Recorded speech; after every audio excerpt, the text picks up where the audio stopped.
And they said that they thought they would probably go a little bit more to the sidelines, that they've been data dependent. We've been expecting economic conditions to slow, and we had this wonderful surge up to that 4% GDP level in 2018. Expectations for 2019 are 2 to 2.5%.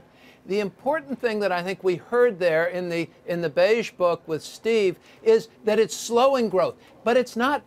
We're not having growth. We're still having growth. It's a little bit slower, and I think a lot of what we've seen from markets is a repricing for a slower growth environment, which doesn't strike me as awful. Steve, may I ask you what the period of the Beige Book covers? Steve Leisman? Phil, can you hear me?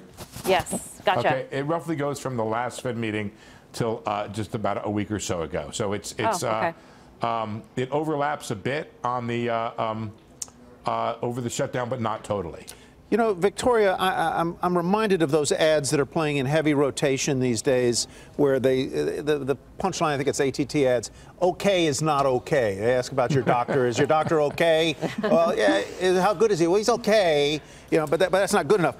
But Michael Farr seems to be saying that an economy that's okay is okay. Do you agree with that?